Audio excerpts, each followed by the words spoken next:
بسم اللہ الرحمن الرحیم نحمدہ ونصلی علی رسولہ الکریم اما بعد۔ محترم ناظرین، السلام علیکم ورحمۃ اللہ وبرکاتہ۔ رمضان المبارک کی خصوصی ٹرانسمیشن چھوٹی بات بڑی نیکی کے ساتھ رشید احمد حاضر خدمت ہیں۔ محترم ناظرین، رمضان المبارک کا ایک عشرہ گزر چکا۔ پہلا عشرہ رحمت، حضور علیہ الصلاۃ والسلام نے فرمایا اولہ رحمہ و اوسطہ مغفرہ و آخرہ عتق من النار، کہ اس ماہ مبارک کا پہلا حصہ رحمت، درمیانہ حصہ مغفرت اور آخری حصہ جہنم سے خلاصی کا ہے۔ رمضان المبارک کا پہلا عشرہ رحمت، اللہ تعالیٰ کی طرف سے جس میں رحمتوں کی موصلہ دھار بارش ہو رہی ہوتی ہے، وہ عشرہ رخصت ہو چکا۔ اس میں ہم نے کتنی رحمت سمیٹی، کتنے ایسے کام کیے جس سے ایک انسان اللہ کی رحمت کا مستحق ٹھہرتا ہے، وہ ہر انسان خود دیکھ اور سمجھ سکتا ہے۔ ابھی جو عشرہ شروع ہوا ہے، اس عشرے کو، اس حصے کو حضور علیہ الصلاۃ والسلام نے عشرہ مغفرت اور حصہ مغفرت قرار دیا۔ یعنی اس عشرے کے اندر اللہ تبارک و تعالی اپنی مخلوق اور انسانیت کی مغفرت فرماتے ہیں۔ ہر رات کئی ہزار لوگوں کو اللہ تعالی بخش دیتے ہیں۔ رحمت خداوندی اور مغفرت الہی بہانے ڈھونڈتی ہے کہ کوئی بہانہ مل جائے اپنے بندے کو بخشنے کا، تاکہ اس کی مغفرت کر دی جائے۔ اسی لیے حضور علیہ الصلاۃ والسلام ایک مرتبہ مسجد نبوی میں تشریف لائے، اور آپ نے ممبر پر خطبہ دینے کے لیے جب آپ چڑھ رہے تھے، پہلی سیڑھی پر آپ نے قدم رکھا، آپ نے فرمایا آمین۔ اس کے بعد آپ نے دوسری سیڑھی پر قدم مبارک رکھا، پھر آپ نے فرمایا آمین۔ اس کے بعد آپ نے تیسری سیڑھی پر قدم رکھا، پھر آپ نے فرمایا آمین۔ خطبہ دے کر جب حضور علیہ الصلاۃ والسلام نیچے تشریف لائے، صحابہ نے پوچھا کہ آپ نے پہلی سیڑھی پر قدم رکھتے ہوئے بھی آمین فرمایا، پھر دوسری سیڑھی پر بھی، پھر تیسری سیڑھی پر بھی، آخر یہ ماجرا کیا تھا؟ تو حضور علیہ الصلاۃ والسلام نے فرمایا کہ حضرت جبریل علیہ السلام آئے تھے اور انہوں نے 3 دعائیں کی، اور میں نے ان 3 دعاؤں پر آمین کہا۔ وہ دعائیں در حقیقت میں بد دعائیں تھیں۔ ان بد دعاؤں میں سے ایک بد دعا جو حضرت جبریل علیہ السلام نے کی اور حضور علیہ الصلاۃ والسلام نے اس پر آمین کہی، ان میں سے ایک بد دعا یہ تھی کہ تباہ و برباد ہو جائے وہ شخص جو رمضان کا مبارک مہینہ پائے، پھر یہ رمضان کا مہینہ گزر جائے اور وہ اللہ سے اپنی مغفرت نہ کروا سکے۔ اس سے معلوم ہوتا ہے کہ یہ مغفرت کا عشرہ، رمضان کا پورا مہینہ ہی اللہ کی طرف سے رحمتیں، مغفرتیں اور خوشیاں اور بشارتیں نازل ہوتی رہتی ہیں، لیکن یہ عشرہ تو خاص عشرہ مغفرت ہے۔ ہم نے یہ کوشش کرنی ہے کہ ہم اس عشرے کے اندر اللہ تبارک و تعالی سے اپنی بخشش کروا سکیں، اپنی مغفرت کروا سکیں۔ مغفرت اور بخشش کا مطلب ہوتا ہے گناہوں کی معافی، کہ انسان کے گناہ دھل جائیں۔ دنیا کے اندر جو بھی کوئی بیماری ہے، اس کا کوئی علاج، اس کی کوئی دوا اللہ تعالیٰ نے دی ہے، کوئی زہر ہے، اس کا تریاق اس دنیا کے اندر موجود ہے۔ ہمارے استاد محترم نے اپنے سفر کا ایک واقعہ لکھا ہے کہ میں جنوبی افریقہ کے شہر کیپ ٹاؤن کے اندر ایک پہاڑی راستے سے ہم لوگ گزر رہے تھے، تو راستے میں گاڑی ایک جگہ رکی اور ہم چہل قدمی کے لیے گاڑی سے نیچے اترے، تو وہاں میں نے دیکھا ایک خوبصورت سا پودا جس کے پتے انتہائی خوبصورت، ہر دیکھنے والے کی نظر کو اپنی طرف مبذول کرانے والا ایسا خوبصورت پودا تھا۔ میں اس کے قریب گیا اور قریب جا کر میں نے کہا ذرا اس کے پتوں کو ہاتھ لگا کر دیکھتا ہوں کہ اتنا خوبصورت پودا۔ کہا میرے ساتھ جو گائیڈ اور جو میرے ساتھ رہنما ساتھی تھے، انہوں نے فوراً میرا ہاتھ روک لیا اور مجھے کہا کہ اس کو ہاتھ مت لگائیے گا۔ تو میں نے وجہ پوچھی تو انہوں نے جواب میں کہا کہ یہ دیکھنے میں یہ پودا بہت خوبصورت ہے، لیکن جو شخص اس کو ہاتھ لگا لیتا ہے اس کے اندر زہر بھرا ہوا ہے، اور ایک دفعہ ہاتھ لگانے سے انسان کے پورے جسم میں زہر پھیل جاتا ہے، اور بالکل جس طرح بچھو آدمی کو کاٹتا ہے تو انسان کے جسم میں زہر کی لہریں اٹھتی ہیں، اسی طرح اس پودے کو ہاتھ لگانے سے انسان کے جسم میں زہر کی لہریں اٹھنا شروع ہو جاتی ہیں۔ کہا میں حیران ہوا اور میں نے اس سے پوچھا کہ یہ تو آپ نے مجھے بتا دیا، کتنے لوگ ہوں گے جن کے ساتھ کوئی رہنما نہیں ہوتا، تو کوئی اگر اس طرح آ کر ہاتھ لگا دے تو وہ اس کا کیا بنے گا؟ اس نے جواب یہ دیا کہ جہاں کہیں یہ پودا موجود ہوتا ہے اس کے آس پاس ایک اور چھوٹا سا پودا ہے، وہ بھی ضرور اس کے پاس موجود ہوتا ہے، اور اللہ تعالیٰ کی ایسی عجیب شان ہے کہ اگر اس زہریلے پودے کو کسی نے ہاتھ لگا لیا اور اس کو ہاتھ لگانے کے فوراً بعد اس دوسرے پودے کو ہاتھ لگا لے، وہ زہر کا اثر ختم ہو جاتا ہے۔ گناہ زہر ہے، اللہ تعالیٰ کی نافرمانی بیماری ہے، اور توبہ اور استغفار اللہ سے مغفرت طلب کرنا اس کا تریاق ہے۔ دنیا میں کوئی انسان ایسا نہیں ہے جس سے گناہ نہ ہو، سوائے انبیاء کرام علیہم السلام کے کوئی ہستی معصوم نہیں ہے، اور وساوس گناہوں کے دل میں آنا، برے خیالات آنا، یہ انسان کی فطرت کا لازمی حصہ ہے۔ لیکن اصل کمال یہ ہے کہ جب انسان سے کوئی گناہ سرزد ہو جائے، اللہ تعالیٰ کی کوئی نافرمانی کر بیٹھے، تو فوراً متوجہ ہو کر اللہ تعالیٰ سے معافی مانگ لیں۔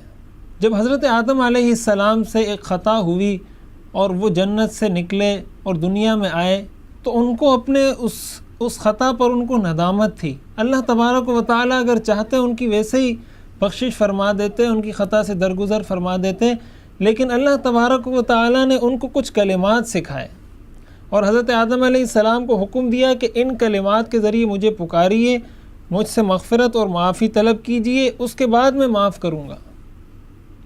چنانچہ قرآن کریم میں آتا ہے فَتَلَقَّى آدَمُ مِن رَبِّهِ كَلِمَاتٍ فَتَابَ عَلَيْهِ، کہ اللہ نے حضرت آدم علیہ السلام نے اللہ سے کچھ کلمات سیکھے، پھر وہ کلمات ادا کیے، فَتَابَ عَلَيْهِ، اللہ نے ان کی مغفرت فرما دی۔ وہ کلمات کیا تھے؟ وہ یہی تھے ربنا ظلمنا انفسنا وَإِن لَّمْ تَغْفِرْ لَنَا وَتَرْحَمْنَا لَنَكُونَنَّ مِنَ الْخَاسِرِينَ، اے ہمارے رب، ہم نے اپنی جانوں پر ظلم کیا ہے، اور اگر آپ نے ہماری مغفرت نہ کی اور رحمت کا معاملہ نہ کیا تو ہم بہت بڑے نقصان اٹھانے والوں میں شامل ہو جائیں گے۔ یہ دعا، یہ مغفرت کی دعا، یہ استغفار اللہ تعالیٰ نے حضرت آدم کو سکھایا۔ اس کا مطلب یہ ہوا کہ گناہوں کا تریاق اور اس کا علاج اور اس کی شفا جس چیز میں رکھی ہے وہ یہ کہ انسان اللہ تعالیٰ سے استغفار کرے اور توبہ کرے۔ محترم ناظرین، اب ہم یہ سمجھتے ہیں کہ توبہ کس طریقے سے کی جاتی ہے۔ یہاں ایک بات میں یہ بتا دوں کہ توبہ اور استغفار میں فرق ہے، اس فرق کو ہم آگے ذکر کرتے ہیں، لیکن پہلے ہم یہ بات سمجھتے ہیں کہ توبہ جب انسان کرتا ہے اس کے لیے 3 شرطیں ہیں۔ جب آپ کسی گناہ سے توبہ کرتے ہیں اس کی 3 شرطیں ہیں۔ پہلی شرط یہ ہے کہ آپ کو اپنے اس کیے ہوئے گناہ پر ندامت ہو، پشیمانی ہو، آپ کو افسوس ہو کہ یہ کام مجھے نہیں کرنا چاہیے تھا۔ مثلا آپ بر وقت نماز نہ پڑھ سکے، نماز قضا ہو گئی، تو آپ کو اس پر افسوس ہو کہ مجھے نماز وقت پر پڑھنی چاہیے تھی لیکن قضا ہو گئی۔ آپ کو دلی صدمہ اور ندامت اور پشیمانی ہو کہ مجھ سے ایک نیکی کا کام، ایک فرض مجھ سے چھوٹ گیا، یا اس گناہ سے مجھے روکا گیا تھا، یہ گناہ مجھ سے ہو گیا، اللہ کے سامنے وہ شخص نادم ہو۔ دوسری شرط کہ فی الحال فوراً اس گناہ کو انسان چھوڑ دے۔ یہ نہیں کہ انسان توبہ کر رہا ہے کہ میں آئندہ نماز قضا نہیں کروں گا اور اس وقت بھی نماز قضا کر رہا ہو۔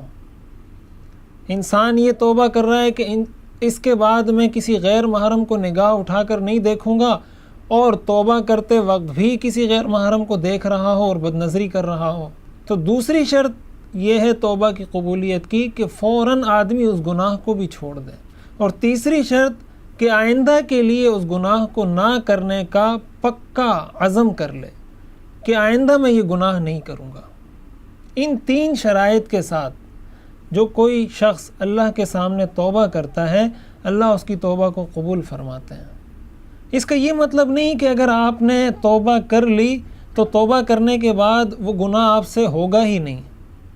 انسان عاجز ہے، انسان توبہ کرتا ہے پھر اس سے گناہ ہو جاتا ہے، لیکن اصل کمال یہ ہے کہ اس گناہ کے بعد وہ توبہ کر لے۔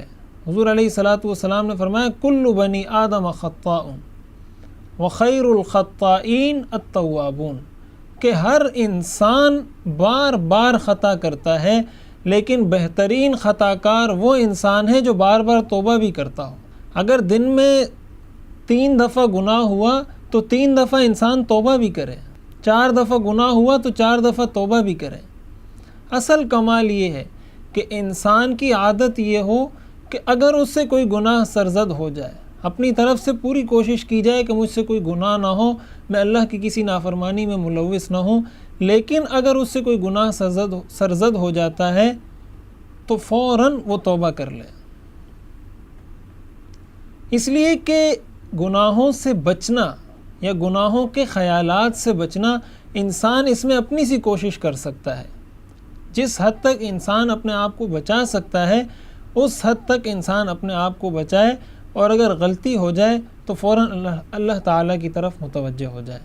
حضور علیہ الصلوۃ والسلام نے ارشاد فرمایا التائب من الذنب کمن لا ذنب لہ، گناہوں سے توبہ کرنے والا شخص ایسا ہے گویا اس سے گناہ ہوا ہی نہیں۔ اس لیے جب گناہ ہو فوراً اللہ کی طرف متوجہ ہو کر توبہ کر لی جائے اور وہ گناہ اپنے نامہ اعمال سے مٹا دیا جائے۔ اسی کے ساتھ ساتھ ایک چیز ہے جس کو ہم کہتے ہیں استغفار، مغفرت طلب کرنا، کہ اللہ تعالیٰ سے انسان ہر وقت مغفرت طلب کرتا رہے۔ حضور علیہ الصلوۃ والسلام نے فرمایا انی لاستغفر اللہ فی کل یوم 100 مرہ، کہ میں اللہ سے روزانہ 100 مرتبہ استغفار کرتا ہوں، اپنی مغفرت مانگتا ہوں۔ اب حضور علیہ الصلوۃ والسلام کی ذات معصوم تھی، آپ سے کوئی گناہ سرزد نہیں ہوا، لیکن اس کے باوجود آپ کا یہ حال ہے کہ آپ یہ فرما رہے ہیں کہ میں 100 دفعہ اللہ سے معافی مانگتا ہوں۔ تو جب حضور علیہ الصلوۃ والسلام کی یہ حالت تھی تو ایک عام مسلمان کی کیا حالت ہونی چاہیے کہ وہ کس کثرت کے ساتھ اللہ تعالیٰ سے اپنی مغفرت طلب کریں۔ استغفار کا مطلب یہ ہوتا ہے کہ انسان ہر وقت انسان سے کوئی نہ کوئی غلطی ہوتی رہتی ہے، کوئی نہ کوئی خطا انسان سے ہو جاتی ہے، تو اس کے اندر جو استغفار آدمی کرتا ہے وہ 3 طرح کے کاموں سے کرتا ہے۔ پہلا استغفار کہ انسان سے کوئی گناہ ہو جائے تو فوراً استغفار کر لے، کہیں پر کوئی گناہ سرزد ہوا فوراً اللہ کی طرف متوجہ ہو جائے کہ یا اللہ مجھ سے یہ گناہ ہوا، میں اس پر معافی مانگتا ہوں۔ دوسرا استغفار جو حدیث سے ثابت ہے اور آپ علیہ الصلوۃ والسلام کی زندگی سے ثابت ہے کہ انسان جب کوئی عبادت کر کے فارغ ہو تو اس میں جو کمی کوتاہی ہوئی ہے اس پر بھی اللہ تعالیٰ سے معافی طلب کریں۔ مثلاً ہمیں روزہ رکھنے کا حکم ہے، تو جس طریقے سے روزہ رکھنا چاہیے ہم اس کا حق ادا نہیں کر سکتے، اس پر بھی استغفار کرنا چاہیے کہ یا اللہ جس طرح مجھے روزہ رکھنا چاہیے تھا میں روزہ نہیں رکھ سکا، جس طرح مجھے اس عشرہ رحمت کی قدر کرنی چاہیے تھی میں نہیں کر سکا، آپ مجھے معاف فرما دیں۔ اور تیسرا استغفار جو ہوتا ہے وہ اسی استغفار سے متعلق ہے کہ آپ جو مغفرت طلب کر رہے ہیں اس کے اندر بھی ہم سے کوتاہیاں ہوتی ہیں، یعنی آپ اللہ سے دعا کرتے ہیں، توبہ کرتے ہیں، مغفرت طلب کرتے ہیں، تو اس کے کیا آداب ہیں، کیا تقاضے ہیں، ہم اس کو پورا نہیں کر سکتے۔ اس پر بھی آدمی استغفار کرے کہ میں صحیح طریقے سے توبہ بھی نہیں کر سکتا، اس پر بھی مجھے معاف فرما دیجیے۔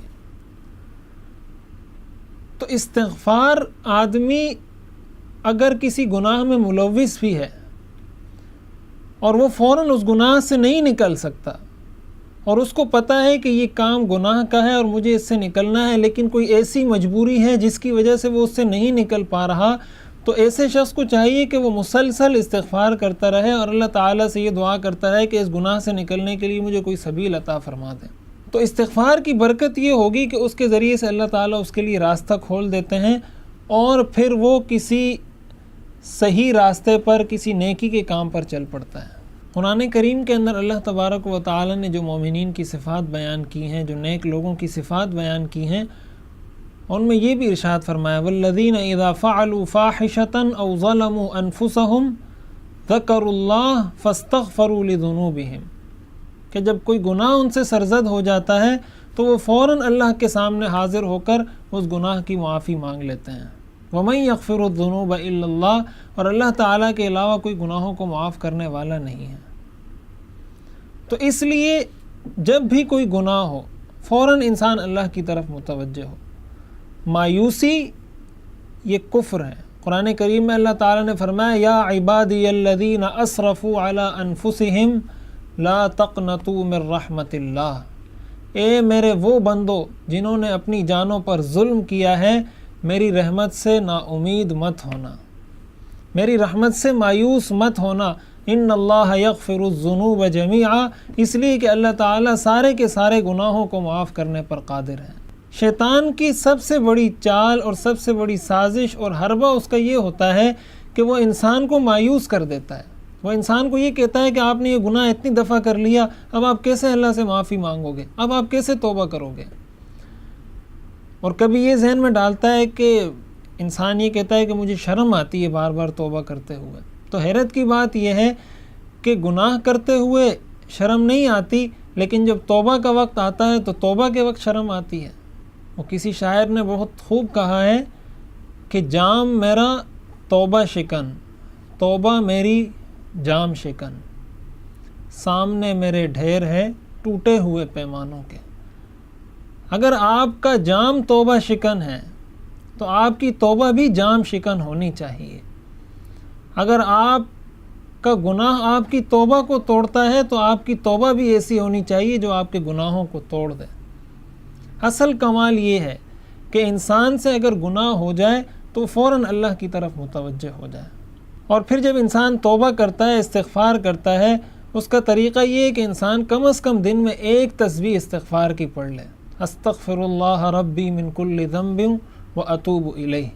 اسی طرح ایک استغفار جس کو حضور علیہ الصلاۃ والسلام نے سید الاستغفار فرمایا، صحیح بخاری کے اندر موجود ہے یہ روایت۔ حضور علیہ الصلاۃ والسلام نے اپنی امت کو سکھایا کہ یہ استغفار کی کلمات اگر کوئی شخص صبح کہہ لیتا ہے، شام تک اگر اس کا انتقال ہوا وہ جنت میں جائے گا، اور اگر شام کو کہہ لیتا ہے، صبح تک اگر اس کا انتقال ہو جاتا ہے، اللہ تعالیٰ اس کو جنت عطا فرما دیں گے۔ وہ سید الاستغفار ہمارے معمولات میں شامل ہونا چاہیے۔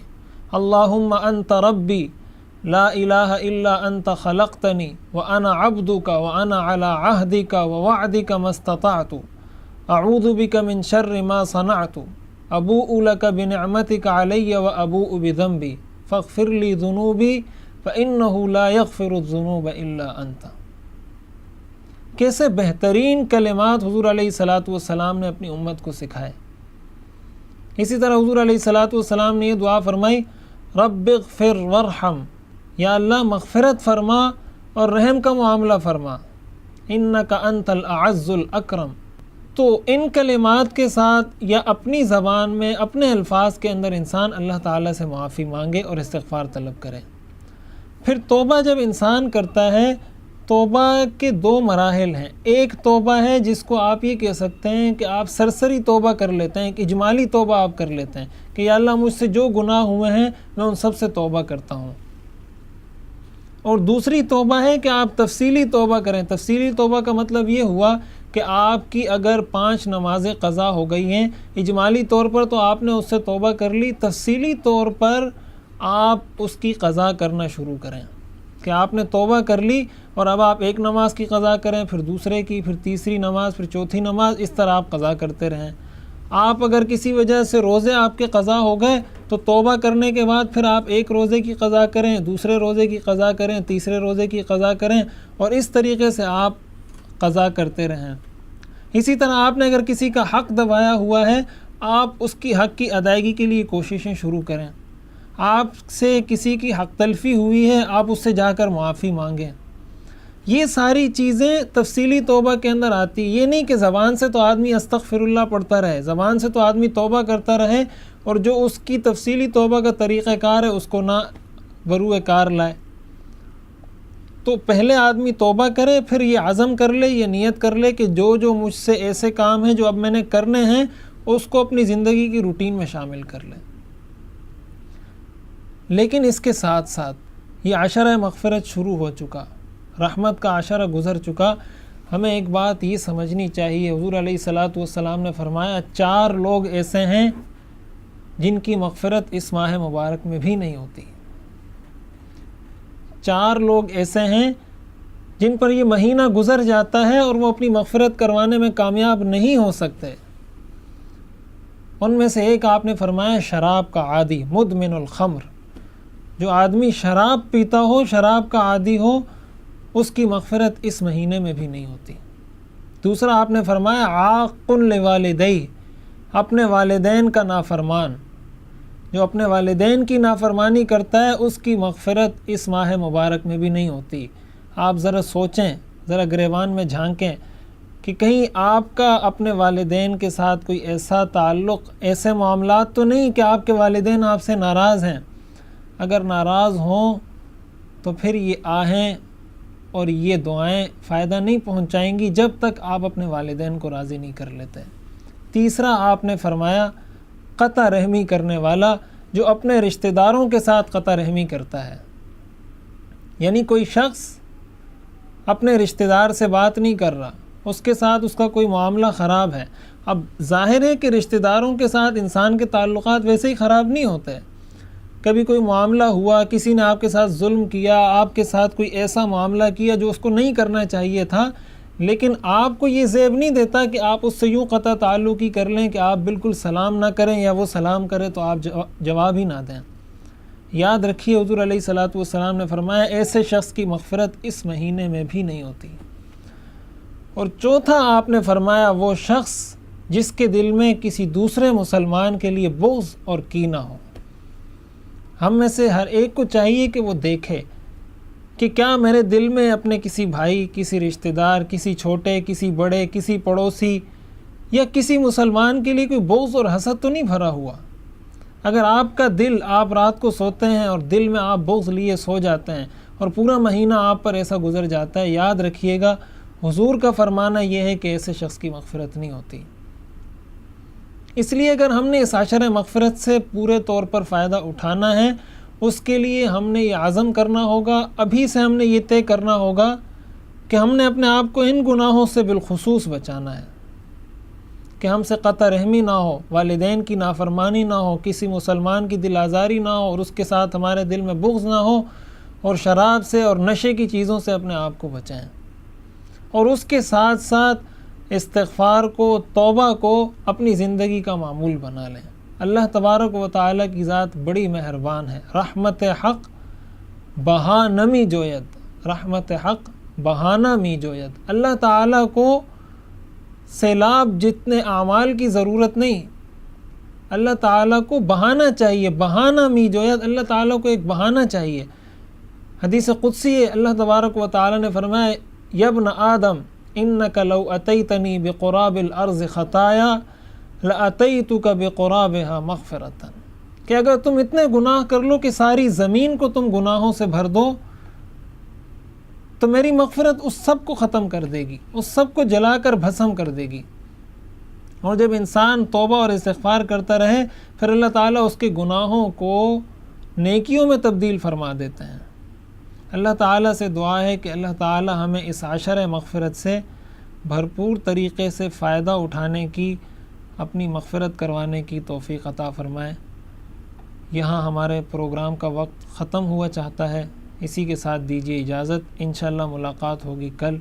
السلام علیکم ورحمۃ اللہ وبرکاتہ۔